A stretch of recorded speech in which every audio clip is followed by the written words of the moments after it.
Welcome to today's Perfect Serve sponsored webinar, The Next Generation of Care Team Collaboration, Improve Efficiency and Patient Experience. My name is Corey, and I will be your operator for today's call. We have just a few announcements before we begin. Please direct your attention to your screen as we briefly go through how today's presentation will operate. Please note that you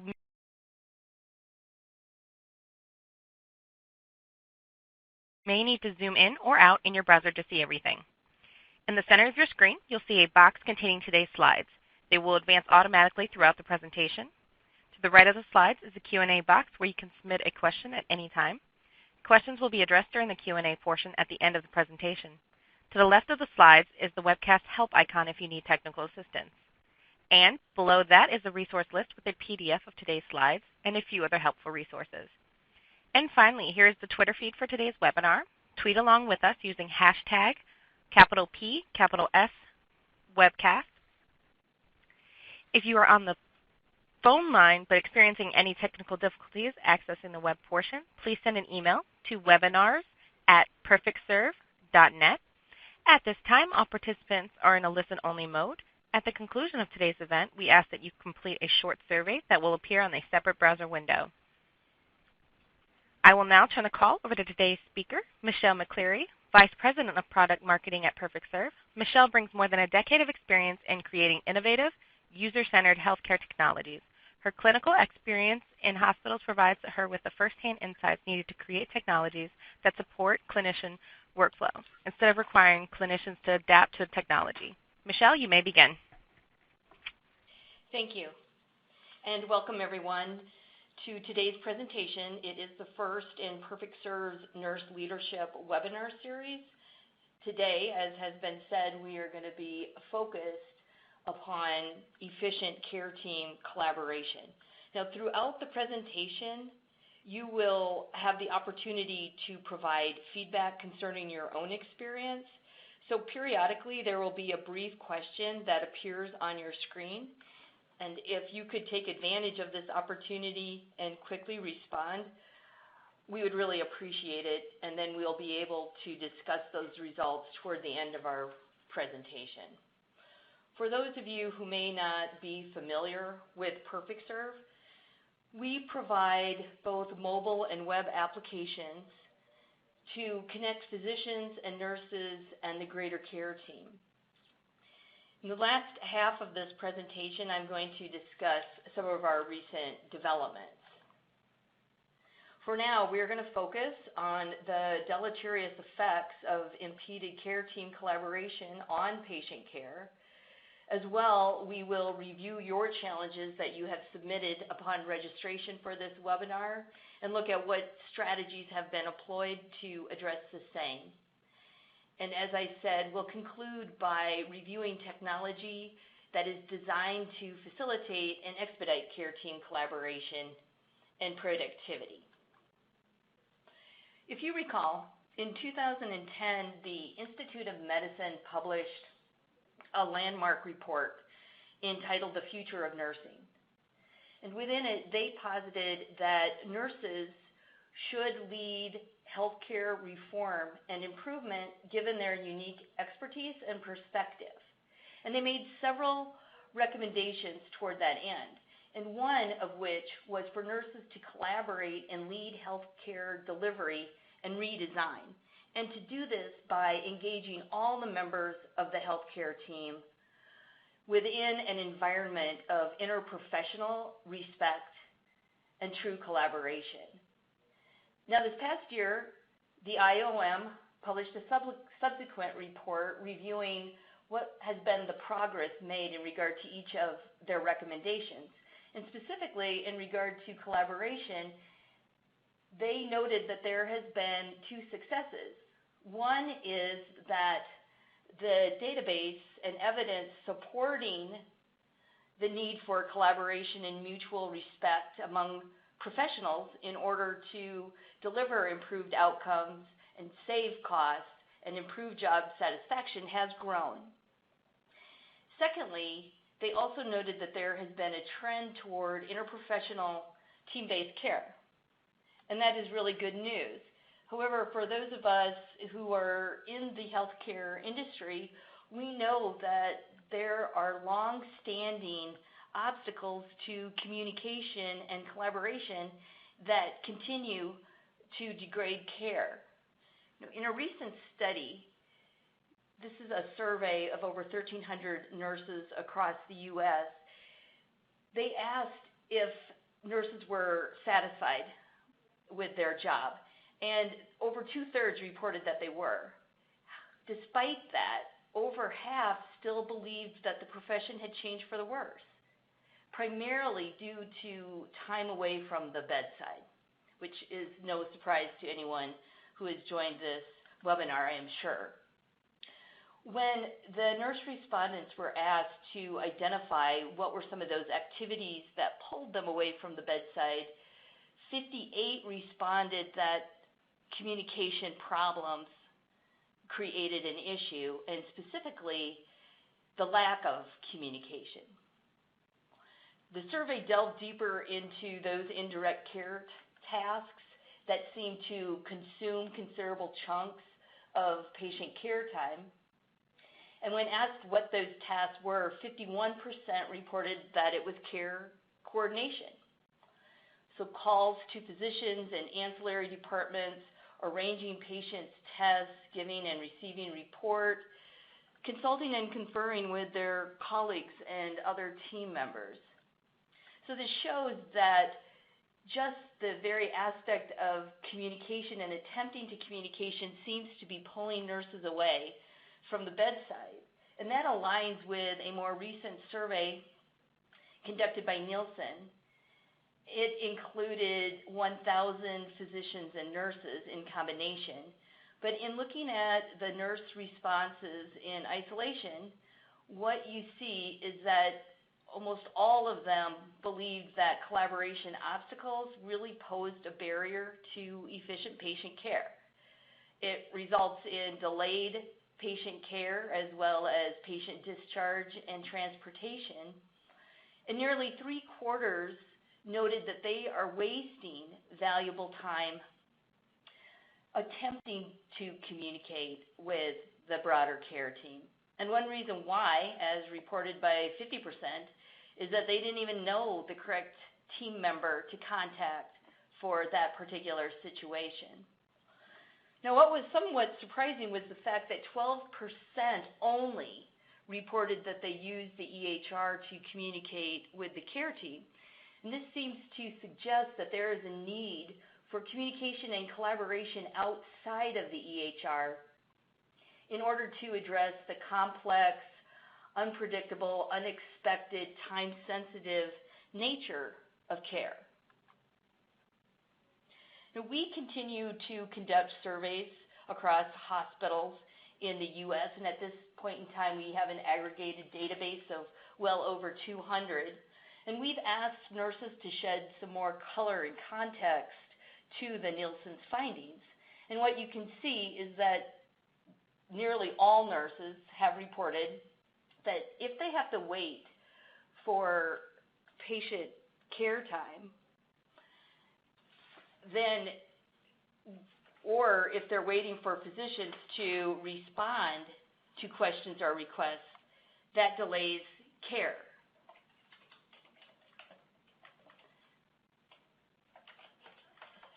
So a couple of comments from nurses actually made a very poignant reflection, as one stated, as nurses, we are put in the middle and are often the messenger between the patient and the doctor.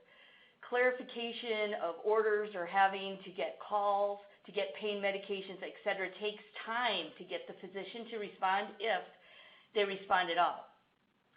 In the meantime, nursing is left holding the bag and having to explain to the patient why they can't have relief.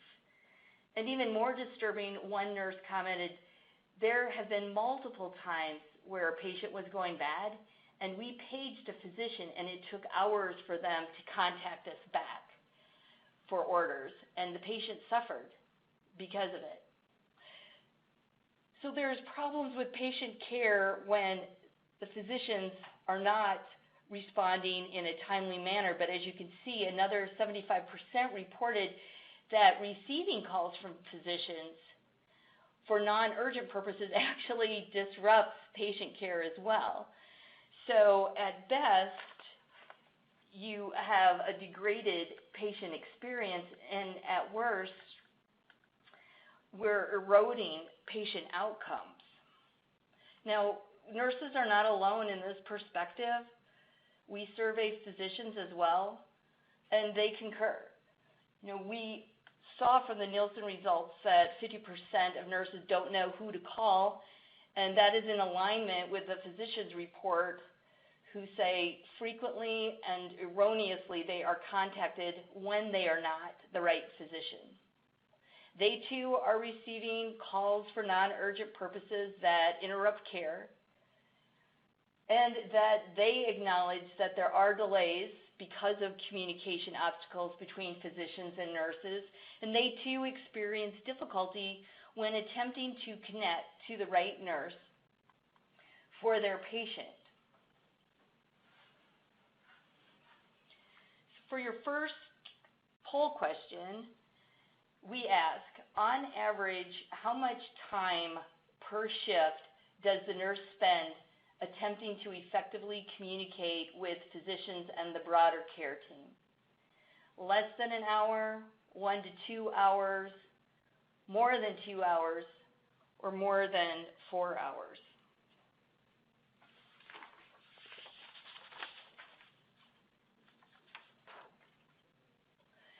And you may ask, well, why does this seem so time-consuming when they're just trying to call or connect with each other? And what we have done is to document the process of a nurse contacting a physician and when that contact is finally made. And we do this across several sites. This is an example at a single site. And as you can see, there are multiple steps, and it becomes a very painful and protracted process. All of the golden diamonds represent decision points as well as points of failure, and there is the involvement of multiple intermediaries, whether it's the physician office administrative support staff, a hospital operator, the answering service, or the unit clerk. Because quite commonly what will happen is a physician will listen to a recording at a much later time and then just directly call the unit rather than calling the nurse directly, even if she or he may have left their number. But the physician isn't going to re-listen to the message because of time.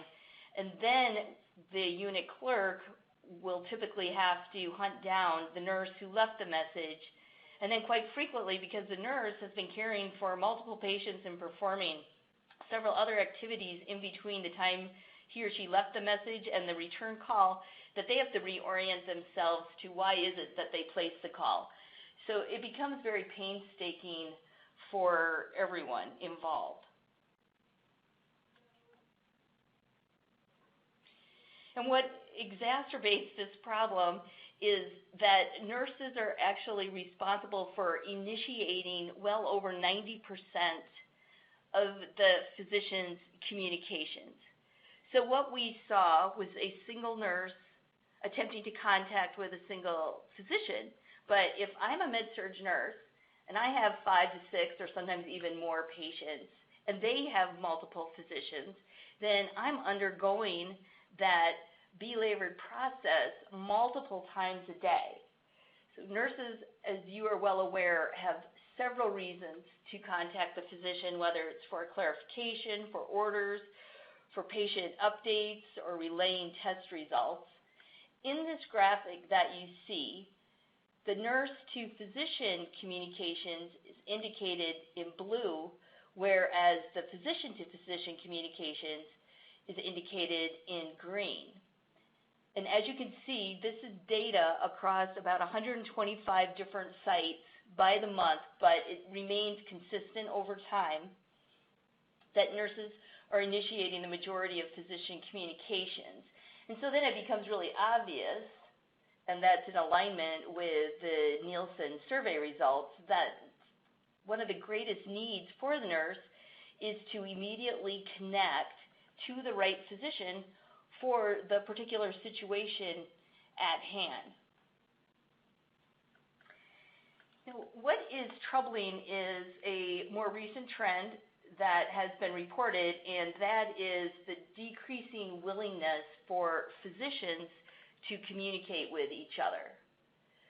And again, in one of our surveys, I think a hospitalist's comment really sheds light on what is the context behind it. As he noted, that reaching physician consults through their offices is painstaking and laborious and often unfruitful exercise, which adds considerable time and frustration to our days, which is why it gets pushed off to the nursing staff, who then can waste their time doing it.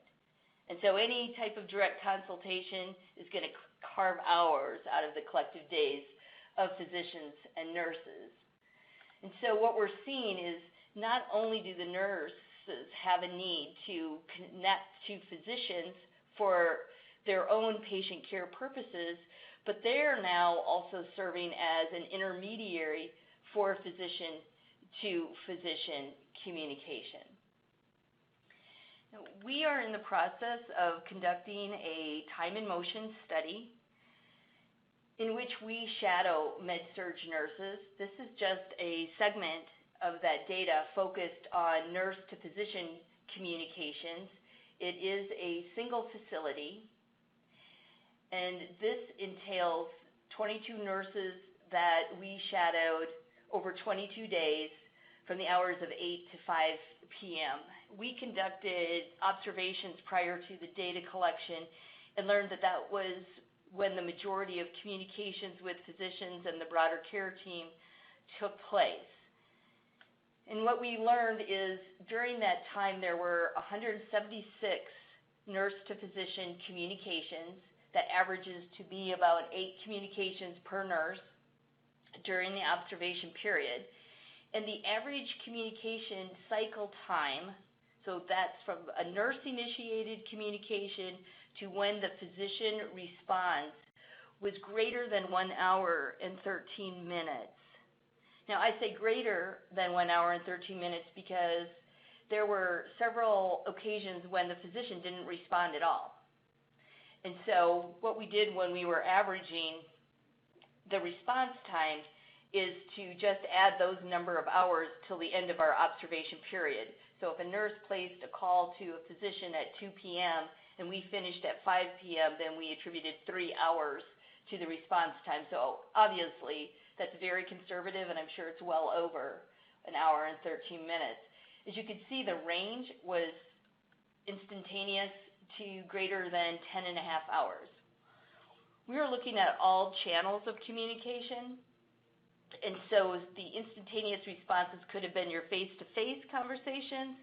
As you notice, the 10 hours and 30 minutes is beyond the 9 hours that we conducted our shadowing, but what occurred in that one instance was that a nurse on the night shift quickly placed a call to a physician for a consult request, and that physician never then returned the call to the nurse who came on duty after her departure for that entire shift.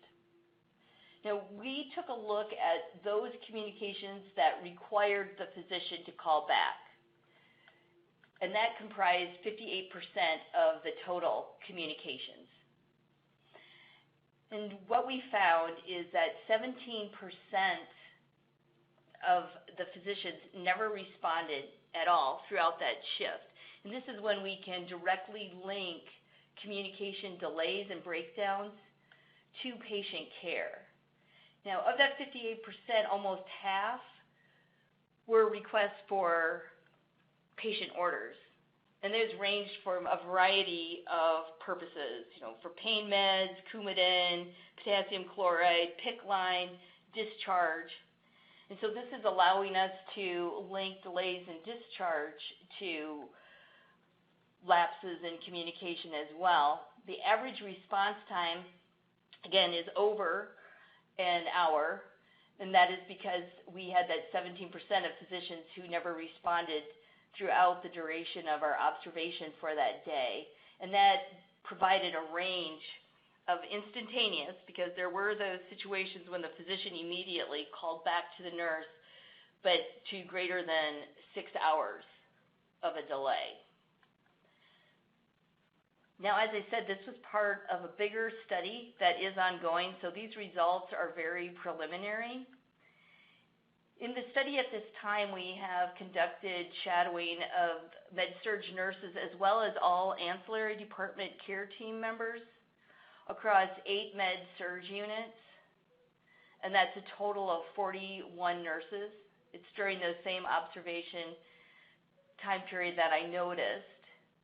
And we were documenting all communications, whether they were initiated, received, through across all channels, as I had said, and all care team members. And what we found to date is that there were over 1,500 nurse to care team and physician communications. So I've been discussing nurse to physician communication, which we know is critical, but if you look at this graphic, then you can easily see that 80% of nurses' communications are directed at the immediate care team and then the broader care team.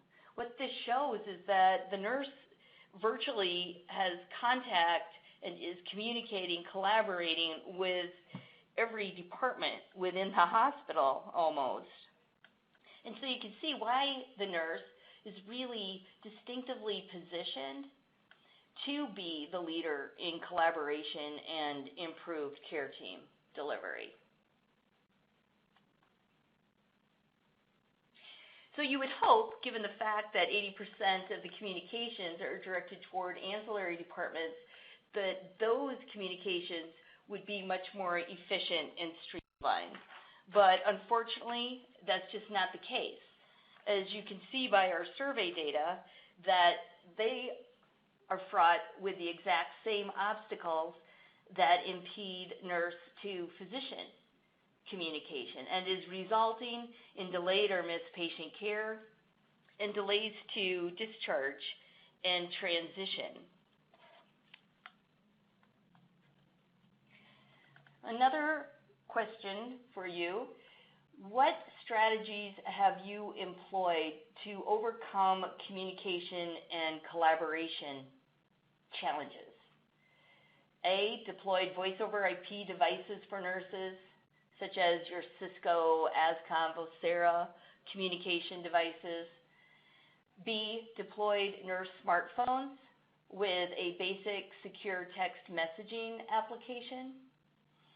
C, implemented new processes without any nurse communication devices.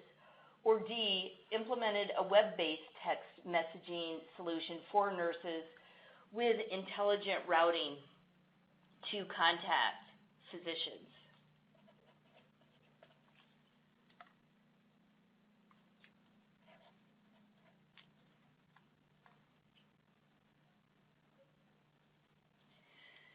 So what were the collaboration challenges that were reported as part of the registration to this webinar? Well, almost 50% noted that reaching the care team members quickly was a challenge. 47% said streamlining patient transitions. 39% noted connecting with the right care team members, while 21% reported reducing HIPAA compliance risk. And I think what was interesting about these results, and really goes toward the unique perspective of nurses, is that none of the nurses who responded to these questions solely focused on reducing HIPAA compliance risk. When that was mentioned, it was mentioned in combination with the other factors that we know degrade patient care today. Now, there were other issues that were also volunteered, and I felt that they could fall into one of three categories. Just one, the basic need for efficient care team communication and collaboration. In fact, that was most frequently reported. Two, a need for effective communication vehicle for care team updates, so maybe regulatory changes or announcements. And then 3, the need for effective change management. Here is an example of the different topics and challenges within those 3 areas. As you can see, most of those who responded have reported, which is 61% of all those who did, then reported the efficient communication and collaboration. I think what's interesting about effective change management is that whether or not you achieve engagement and adoption and utilization of a new technology or process is directly related to the design. So if you have poorly designed, as nurses we know, technology, which causes you to create a workaround and actually makes it more difficult to do your job, then that's not going to be very well accepted. So I believe that one of the first efforts in buy-in and engagement from staff is to ensure that you have a solution that has truly been designed for nurses with the involvement of nurses in that process. So what strategies have been employed to date? Well, what we have found within this industry is that vendors have tended to focus on a specific stakeholder or just on a specific area of the technology rather than addressing the comprehensive problem. Probably historically, some of the first mobile solutions that had been implemented were the distribution of voice over IP devices for nurses. And they did help to improve nurse-to-nurse communication as well as facilitate the ability to transfer an incoming call from a physician to that nurse's communication device. However, what's important to note that oftentimes the purchase of such devices were unit-specific. So not every care team member across the hospital were on the same platform, and most certainly physicians were not on that platform as well. And then with those types of voice over IP devices, there's always a need for middleware. More recently, given the increased HIPAA regulations, there has been a push for secure messaging. And quite often this decision falls into IT's realm, and so they are the ones who are leading the effort, looking more to achieve compliance with the regulations rather than really taking a deep look at what are the obstacles and challenges that exist and to provide a platform that directly addresses the same. Another trend that I've noticed recently is that in this direction of HIPAA compliance, and because the physicians are utilizing their own smartphone, that there is a request from physicians to have a physician-only secure messaging solution. So they're intentionally excluding nurses from the platform with the thought that if nurses were on the same platform as themselves, then they're going to experience frequent erroneous disruption, and they obviously didn't want that. But in order to truly facilitate collaboration, then all of these must come together onto a single platform. This is an interesting study that was conducted a couple of years ago, and it examined what are those factors that promote the use, utilization, and adoption of a secure messaging solution by physicians. And they found 3 predictors. 1, it needs to be integrated into the existing workflow. Again, if it becomes an obstacle to my work, I'm not going to use it. 2, it needed to focus on improved care and care coordination versus just check the box for HIPAA compliance. And 3, and the most important predictor, was that there needed to have nurses and the broader care team on that same platform. And if you look at this graphic, what you will see is that when both nurses and physicians, as well as other care team members, were on the platform, then adoption and utilization by physicians rose almost to 100%. And that makes sense, right? Because we just saw that nurses are responsible for 90% or more of physician communications. So there's a need for that communication to take place. And interestingly, when nurses were not on the platform, the level of adoption fell to 40%. But I think even more striking is that physicians then reverted to the unsecure SMS text messaging on their personal phone in order to communicate and facilitate care. And then with that push for HIPAA compliance, many hospitals elected to implement just a basic secure messaging product. So it's just like the text messaging that we utilize on our own personal phones, but it's secure. So we know that that's important and essential because that will protect PHI and facilitate compliance with HIPAA regulations. But what we also know from examining the obstacles that exist today is that it's absolutely not efficient. And it's not sufficient because it has 2 major limitations.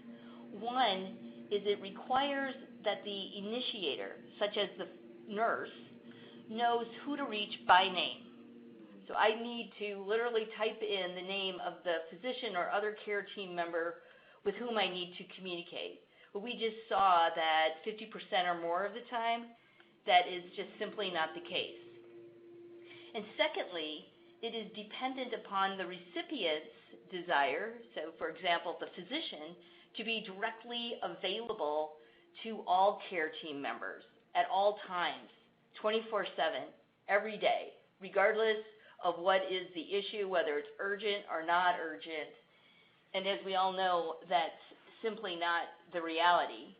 You know, in surveying physicians, one of the frequent comments that we hear is that there were times when the nurse needed to report something to the physician of a more emergent nature, and so within that situation, the physician offered his or her cell phone number. But then they're surprised later that nurses continued to use that same cell phone number, even though they weren't the ones on call or they weren't the ones responsible. And so you can see where that leads to a bunch of problems and lack of collaboration. So what do we do to resolve these challenges?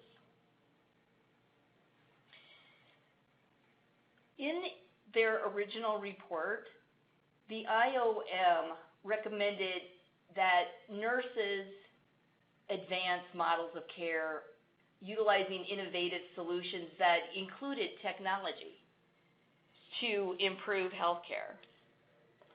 And in fact, in that original report, nurses were encouraged to engage directly with vendors so they could contribute to the design, the development, the purchase, the implementation, and the evaluation of healthcare IT. What does that mean to have good design and a great user experience? And this applies to all technologies, not just to a communication solution, but utilizing the solution should actually make your work easier than not utilizing it.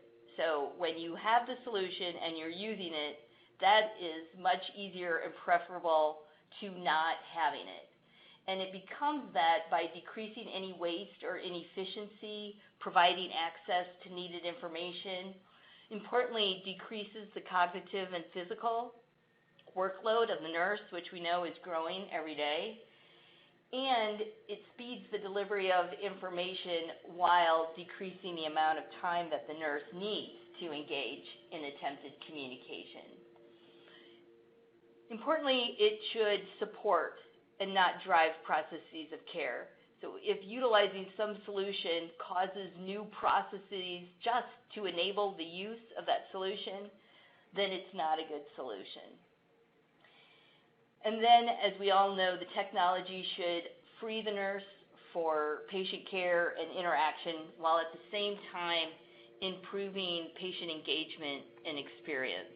And so when selecting a successful solution, these are the criteria for good design. So one more polling question.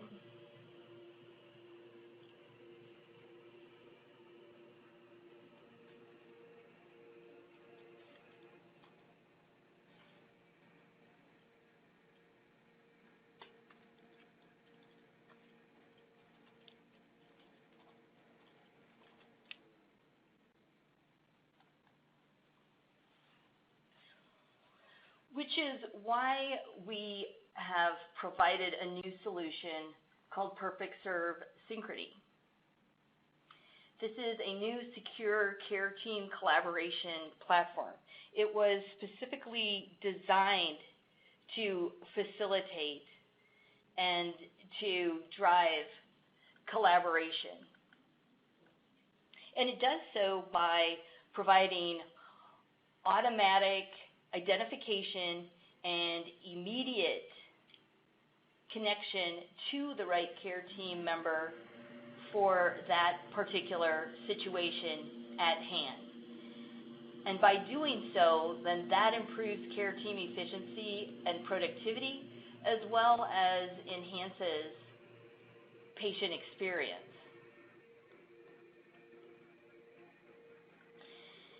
And to do this is really quite complex because the nurse, other care team members, and the physicians all have very divergent workflows. Nurses are working a duration of a shift and are assigned to a number of patients on that same unit throughout the shift, whereas physicians may work across multiple facilities. Their hours of coverage and their patient assignment may change on a daily basis. This is an actual hospitalist schedule. That is the physician that's most frequently contacted by nurses. And as you can see, that they are covering multiple areas, including ER, cath lab, as well as the different units. And the person who covers varies per day, but also the time of that coverage varies per day. And the time of their calls actually varies per day of week and time of day.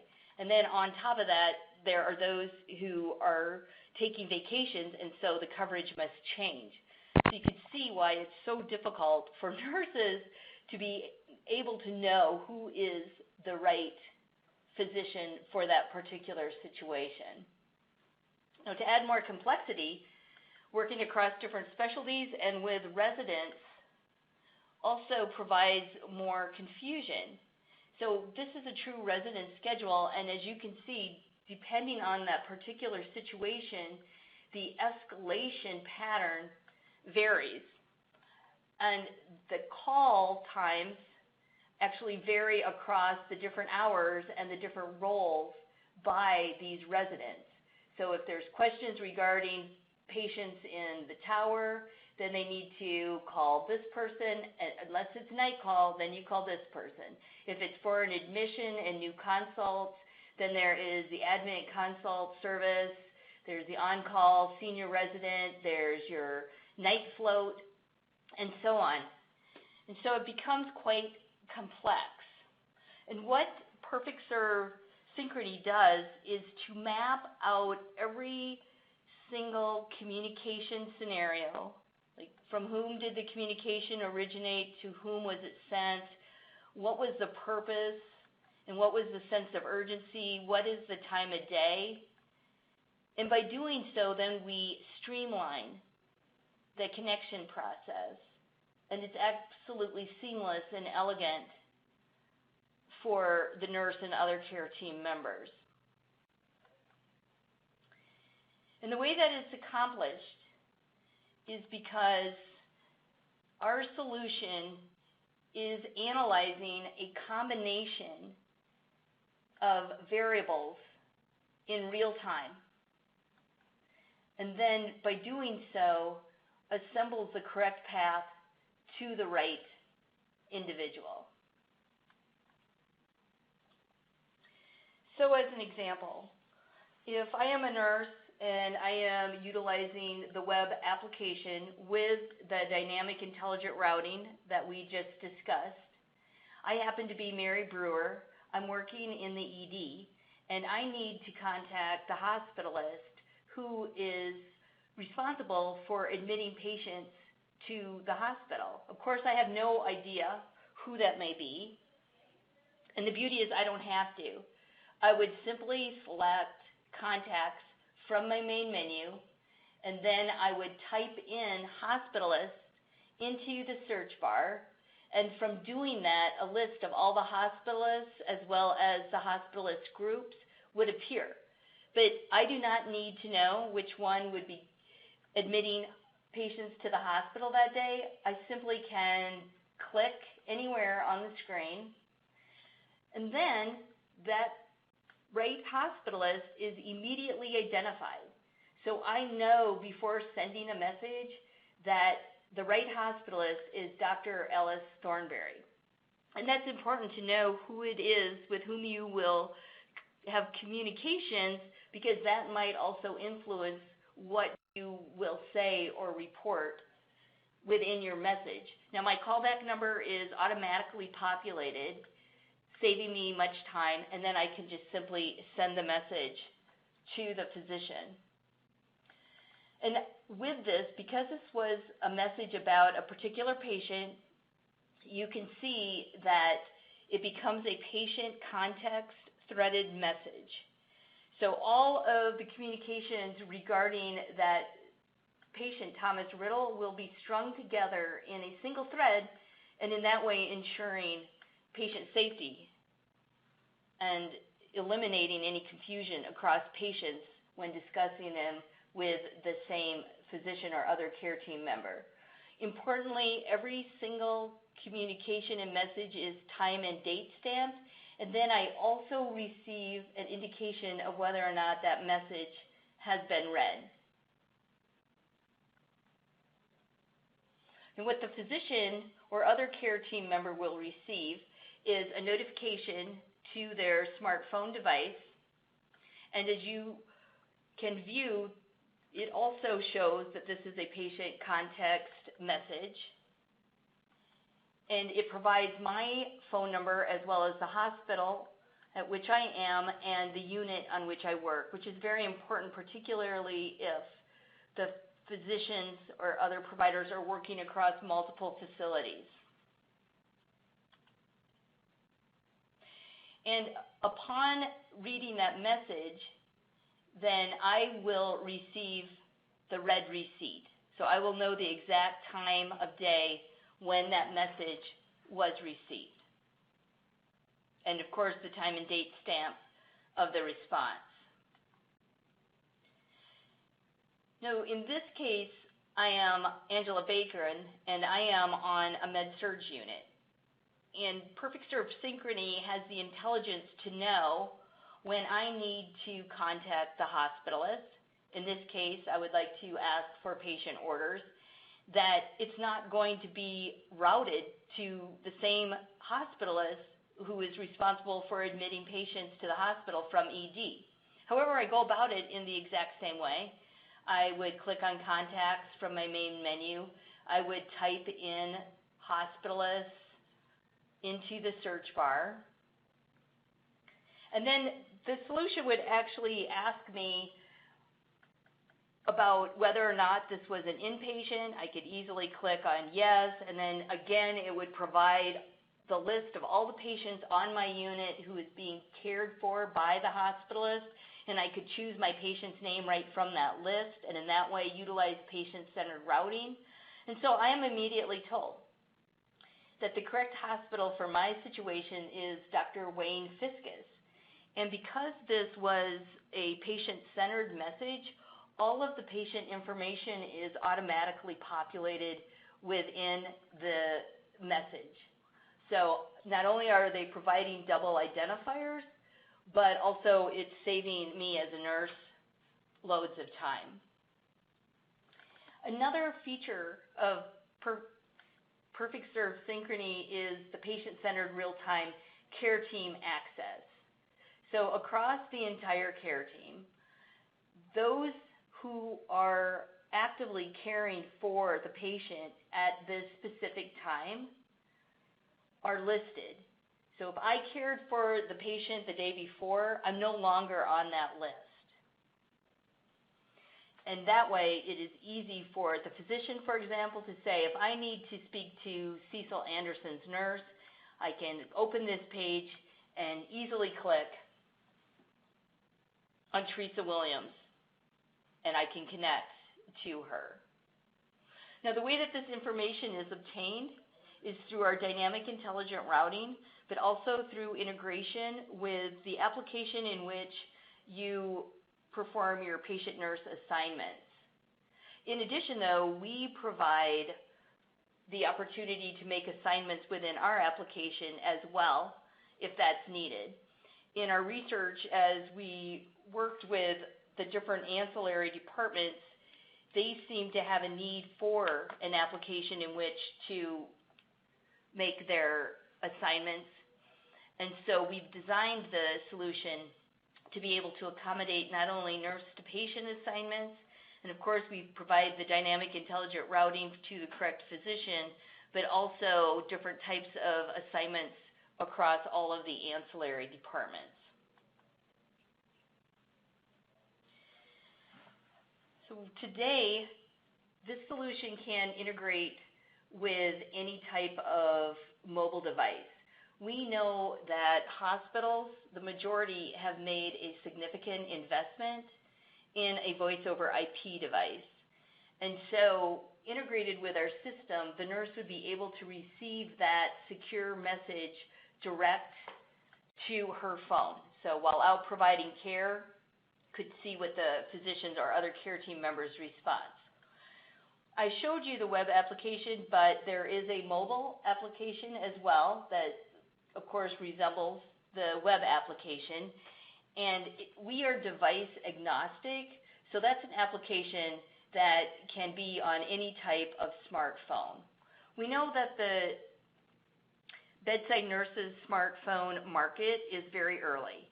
And there have been concerns, A, with the price, and B, with the form factor, because in order to make them rugged and cleanable and so forth, that they're much larger than your slim personal cell phone.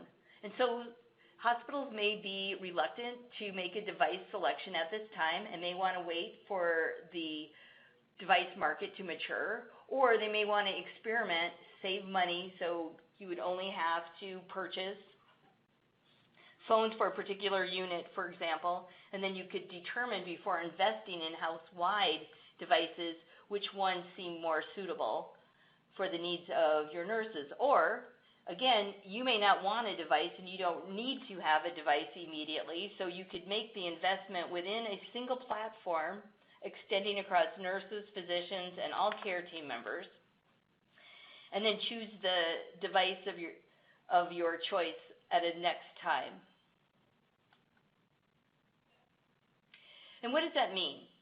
What it means is reduced communication cycle time.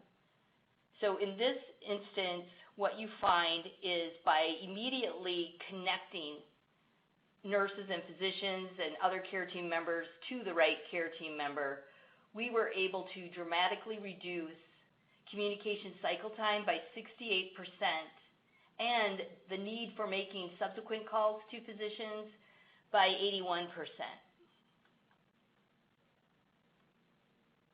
And when you decrease communication cycle times, you derive care team efficiency.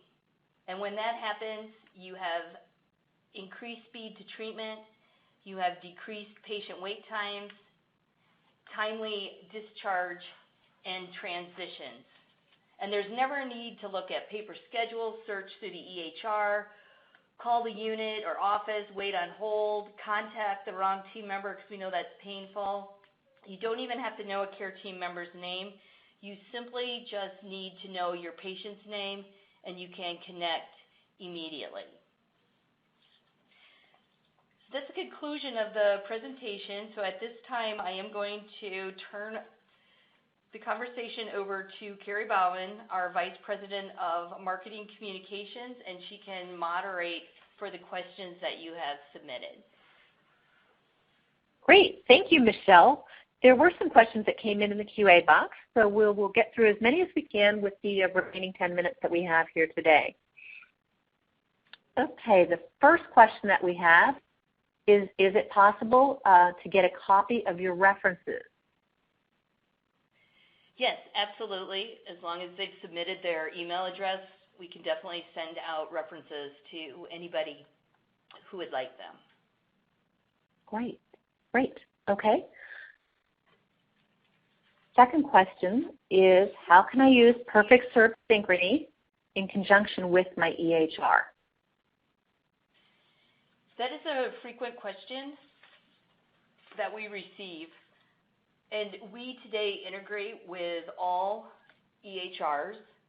We integrate to receive all of the patient census information and all of the multiple identifiers. But we also have integrated to be able to send lab results and other critical results immediately to the correct physician and ensuring reception and a response. We have a couple of projects that are in place today, and that is working closely with EHR vendors in order to write an order, for example, within the EHR for a consult and have that just automatically routed to the correct covering physician for that particular specialty. In addition, it's the ability to send a message from the EHR that would allow the recipient to immediately access the right information within the EHR upon receipt of that message. Great. Well, thank you so much for the clarification on that, Michelle. We have another question coming in from Christine O'Farrell at Barton Memorial Hospital.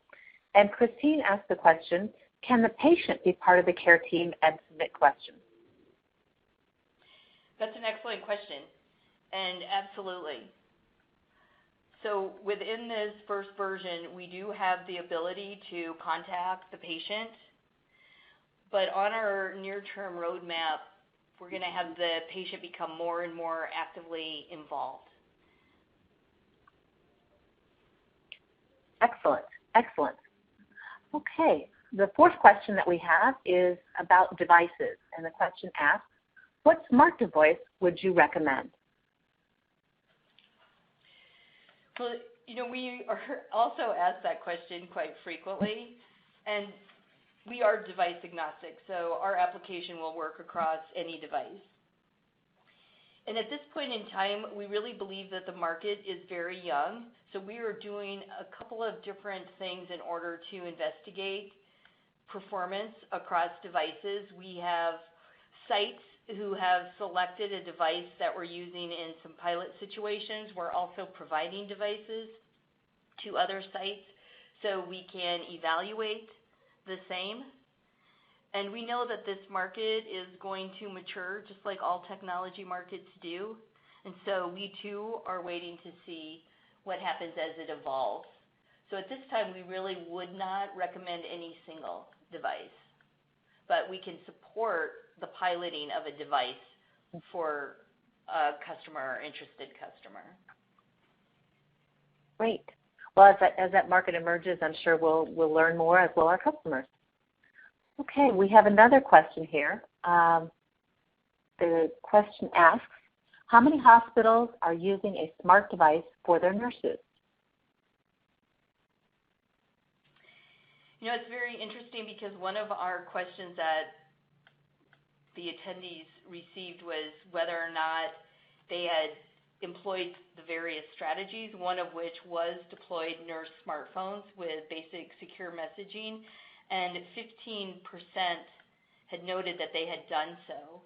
There was a study that was published a little over a year ago, and they had found that only 4% of hospitals had deployed devices for nurses, mainly because of the expense and the form factor that the majority of hospitals had decided to wait before investing.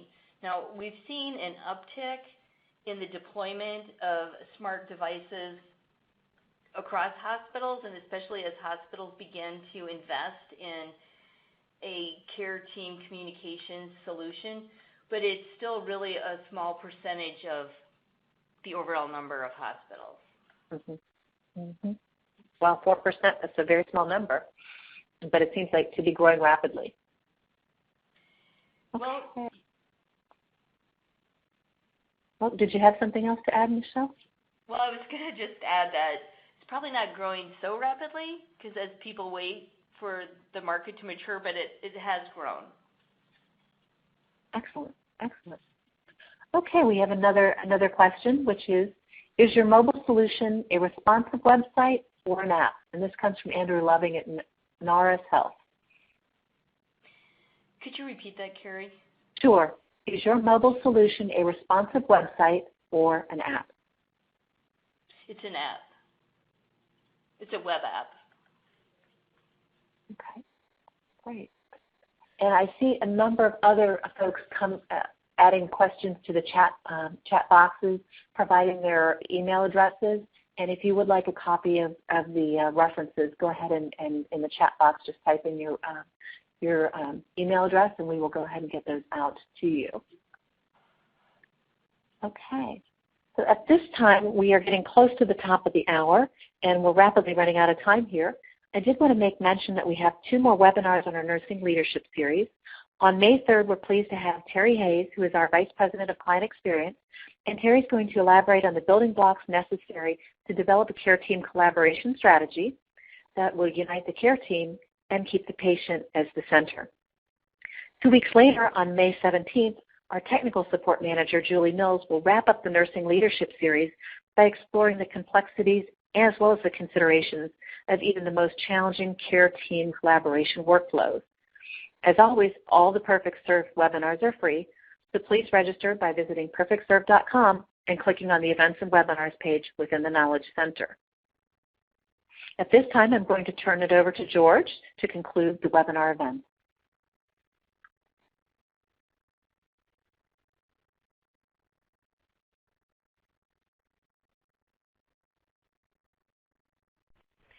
Thank you, ladies and gentlemen. This concludes today's webinar. Thank you for participating. You may now disconnect.